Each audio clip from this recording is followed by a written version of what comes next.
ಇನ್ನೊಂದು 10 ವರ್ಷ ಬಿಟ್ರೆ ಕಾಲ ಹೇಗೆ ಬರ್ತದೆ ಅಂತಂದ್ರೆ, ಇವತ್ತು ರೈತರಿಗೆ ಕಣ್ಣೇ ಸಿಗ್ತಾ ಇಲ್ಲ, ಕಣ್ಣೇ ಸಿಗ್ತಾ ಇಲ್ಲ, ಕಣ್ಣೇ ಸಿಗ್ತಾ ಇಲ್ಲ ಅಂತ ನೀವು ಹೇಳಕತ್ತೀರಿ.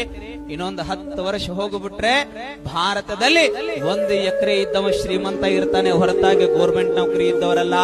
ಅಷ್ಟು ಈ ರೈತರಿಗೆ ಕಿಮ್ಮತ್ತು ಬರ್ತದೆ. ನೀವು ತಿಳ್ಕೊಂಡ್ರಿ ರೈತ ಅಂದ್ರೆ ಏನ ಏನ ಏನ ರೈತ ಇಲ್ಲ ಅಂದ್ರೆ ಮಣ್ಣು ತನಬೇಕತ್ ನಾವೆಲ್ಲ ಅವಾ. ಈ ದೇಶದೊಳಗ, ಈ ರಾಜ್ಯದೊಳಗ, ಹಳ್ಳಿ ಒಳಗ, ತಾಲೂಕಿನೊಳಗ ನಾ ಹೇಳ್ತಾ ಇರ್ತೇನೆ, ನಿಮ್ಮ ಗ್ರಾಮದೊಳಗ ಗ್ರಾಮ ಪಂಚಾಯಿತಿ ಅಧ್ಯಕ್ಷ ಇಲ್ಲ ಅಂದ್ರೆ ಗ್ರಾಮ ನಡೀತದೆ. ನಿಮ್ಮ ತಾಲೂಕಿನೊಳಗ ಕ್ಷೇತ್ರದ ಶಾಸಕರಿಲ್ಲ ಅಂದ್ರೂ ತಾಲೂಕು ನಡೀತದೆ.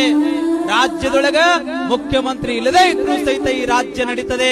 ದೇಶದೊಳಗ ಪ್ರಧಾನಿ ಇಲ್ಲ ಅಂದ್ರೂ ಸಹಿತ ಈ ದೇಶ ನಡೀತದೆ.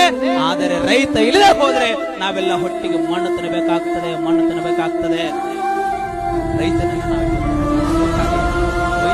ಹಾಗೆ ನಿಮ್ಮ ಮಕ್ಕಳನ್ನ ಇಂಜಿನಿಯರಿಂಗು, ಡಾಕ್ಟರು, ನೀನು ಅವರನ್ನ ಪೊಲೀಸರನ್ನ ಏನೇನೋ ಮಾಡ್ತಿರಲ್ಲ, ಮಾಡ್ರಿ, ನಾ ಬೇಡ ಅನ್ನೋದಲ್ಲ. ಅದಕ್ಕಿಂತ ಮುನ್ನ ಹೊರದೊಳಗೆ ಹೋಗೋದು ತಾಸು